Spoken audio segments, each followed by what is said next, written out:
আসসালামু আলাইকুম। Nice cooking শোতে আপনাদেরকে স্বাগত জানাই।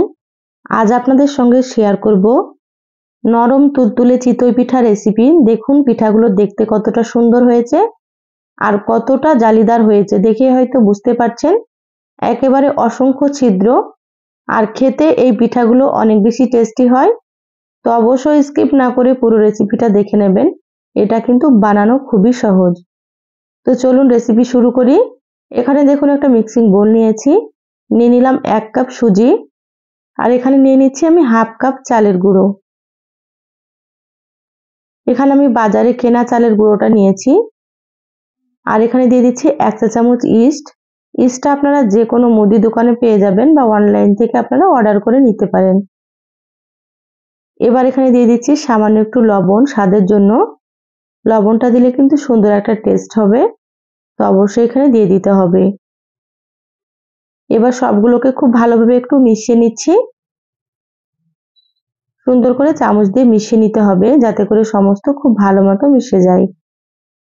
এইভাবে পিঠা বানালে কিন্তু পিঠাগুলো একেবারে 3 থেকে 4 দিন মতো নরম থাকবে। এই পিঠাগুলো কিন্তু শক্ত হবে না, আর এগুলো কিন্তু বানানো খুবই সহজ, যে কেউ কিন্তু বানাতে পারবে। এখানে দেখুন আমি উষ্ণ গরম পানি নিয়েছি। পানিটা কিন্তু খুব বেশি গরম হবে না বা খুব বেশি ঠান্ডাও হবে না। এইভাবে আঙ্গুল দিলে কিন্তু একটু সহ্য করা যাবে, এরকম একটু পানি গরম নিতে হবে। তো এখানে আমি 2 কাপ পানি দিয়ে দিলাম। এখানে আমি সুজি নিয়েছি 1 কাপ, আর হাফ কাপ নিয়েছি চালের গুঁড়ো, সেই জন্য এখানে 2 কাপ দিয়ে দিলাম। তো আরও এখানে একটু পানি লাগবে, সেটাও আপনাদেরকে আমি দেখিয়ে দেব। আপনারা এই পিঠাগুলো তৈরি করার জন্য কিন্তু বাড়িতে যে কোনো কাপ বা বাটি মেপে নিতে পারেন, কিন্তু পরিমাপটা ঠিক রাখতে হবে। আমি যেভাবে নিচ্ছি আপনারা কিন্তু সেইভাবে নিয়ে নেবেন, তাহলে আপনাদের পিঠাগুলো সুন্দর হবে। এবার সবগুলোকে খুব ভালোভাবে একটু মিশিয়ে নিলাম। এইভাবে হ্যান্ড উইক্স দিয়ে সুন্দর করে মিশিয়ে নিতে হবে।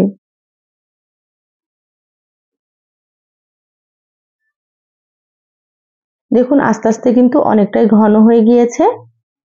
এমন ভাবে মেশাতে হবে যাতে করে কোনো গোটা অংশ না থাকে। এবার আমি এখানে একটা মিক্সার জার নিয়ে নিচ্ছি। এবার মিক্সার জারে ঢেলে নিচ্ছি। এটাকে একটু পেস্ট করে নিতে হবে, তাহলে পিঠাগুলো খুবই সুন্দর হবে। সম্পূর্ণটা ঢেলে নিলাম। এবার আমি এটাকে মিহি করে পেস্ট করে নেব। পেস্ট করে নেওয়ার পরে আপনাদেরকে দেখাচ্ছি। দেখুন একেবারে মিহি করে পেস্ট করে নিয়েছি।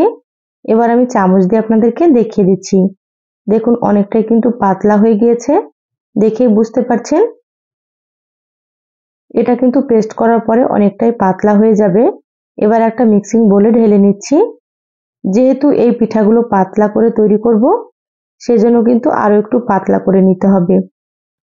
এবারে হ্যান্ড উইক্স দিয়ে খুব ভালোভাবে আবারও 5 মিনিট মতো ফেটিয়ে নিতে হবে। ফেটিয়ে নিলে কিন্তু পিঠাগুলো একেবারে নরম তুলতুলে হবে, আর খেতেও বেশ টেস্টি হবে। এখানে আমি আরো সামান্য একটু পানি দিয়ে দিচ্ছি, মানে হাফ কাপের থেকেও কিন্তু কম। দেখতেই পাচ্ছেন এর থেকে বেশি পানি দেওয়া যাবে না। এবার পানিটা দিয়ে খুব ভালোভাবে মিশিয়ে নেব। আর এখানে অবশ্যই কিন্তু উষ্ণ গরম পানি নিতে হবে, তাহলে পিঠাগুলো সুন্দর হবে।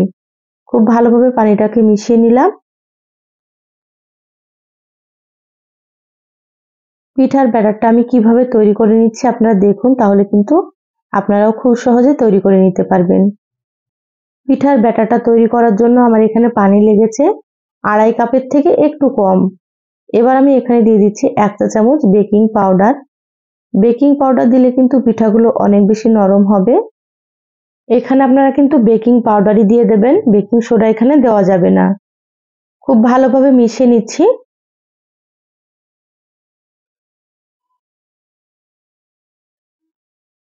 আমার চ্যানেলে আরো অনেক পিঠা রেসিপি আছে, চাইলে কিন্তু আপনারা দেখে নিতে পারেন।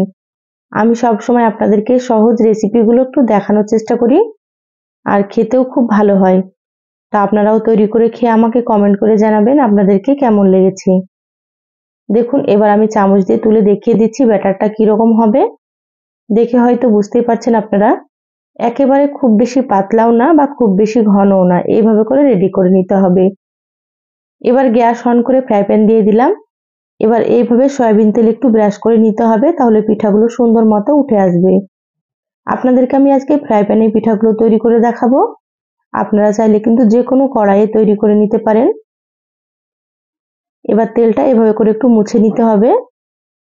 এখানে আমি টিস্যু পেপার দিয়ে মুছে নিচ্ছি, আপনারা কিন্তু যে কোনো সুতি কাপড় দিয়েও মুছে নিতে পারেন। এবার ফ্রাই প্যানটা হালকা একটু গরম করে নিচ্ছি।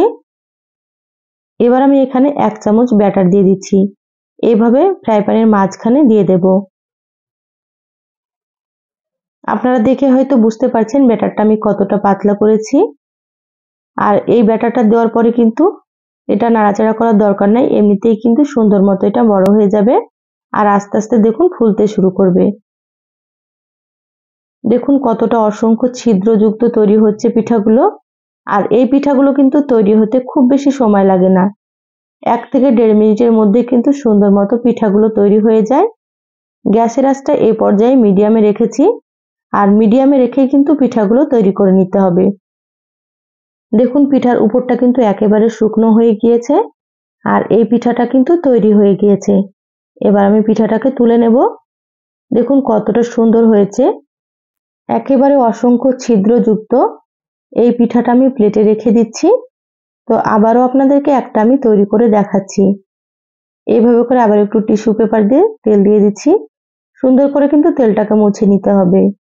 আবারও আমি 1 চামচ ব্যাটার দিয়ে দিচ্ছি। এইভাবে আপনাদেরকে কয়েকটা পিঠা আমি তৈরি করে দেখাচ্ছি। দেখুন সব পিঠাগুলোই কিন্তু খুব সুন্দর হবে।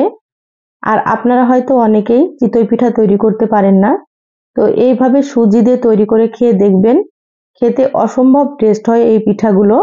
আপনারা কিন্তু খেজুরের গুড় দিয়ে এই পিঠাগুলো খেতে পারেন, বা যে কোনো মাংসের সাথেও কিন্তু এই পিঠাগুলো খেতে পারেন। এই পিঠাগুলো 2 থেকে 3 দিন এরকমই কিন্তু নরম থাকবে, এগুলো কিন্তু শক্ত হবে না। দেখুন এই পিঠাটাও কিন্তু খুবই সুন্দর হয়েছে, এটাও তৈরি হয়ে গিয়েছে। এই পিঠাটাও আমি তুলে নিচ্ছি। আপনারা কিন্তু কড়াইয়ে যদি তৈরি করেন, কড়াই থেকে কিন্তু সুন্দর মতো পিঠাগুলো উঠে আসবে। দেখুন আবারও একটা দেখাচ্ছি আপনাদেরকে পিঠা তৈরি করে।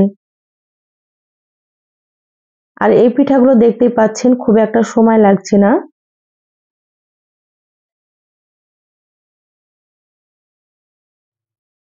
দেখুন এই পিঠাটাও আস্তে আস্তে কতটা জালিদার তৈরি হচ্ছে। প্রত্যেকটা পিঠাই কিন্তু খুবই সুন্দর হবে। দেখুন এই পিঠাটাও তৈরি হয়ে গিয়েছে। এবার আমি তুলে নেব। সবগুলো পিঠা রেডি করে নিয়ে তারপরে আপনাদেরকে দেখাচ্ছি। দেখুন সবগুলো রেডি করে নিয়েছি, আর কতগুলো তৈরি হয়েছে দেখেই বুঝতে পারছেন। এবার আপনাদেরকে একটা পিঠা আমি ভেঙে দেখাচ্ছি, কতটা জালিদার তৈরি হয়েছে দেখুন, আর একেবারে নরম তুলতুলে। আর নিচের পাশটাও কিন্তু সুন্দর মতো তৈরি হয়েছে, পুড়ে যায়নি। দেখুন কতটা অসংখ্য ছিদ্রযুক্ত তৈরি হয়েছে পিঠাগুলো। এই পিঠাগুলো যদি আপনারা একবার তৈরি করে না খান, তাহলে কিন্তু এর টেস্টটা বুঝতেই পারবেন না। তো অবশ্যই একবার তৈরি করে খেয়ে দেখবেন, খেয়ে কমেন্ট করে জানাবেন কেমন লেগেছে। এইভাবে আপনারা খেজুর গুড় দিয়েও খেতে পারেন, বা যে কোনো মাংসের ঝোল দিয়েও কিন্তু খেতে পারেন। আর এই পিঠাগুলো মুখে দিলে কিন্তু মিলিয়ে যাবে। তো রেসিপিটা কেমন লাগলো অবশ্যই কমেন্ট করে জানাবেন। ভালো লাগলে একটা লাইক দিয়ে ভিডিওটা শেয়ার করে দিবেন। সবাই ভালো থাকবেন। আল্লাহ হাফেজ।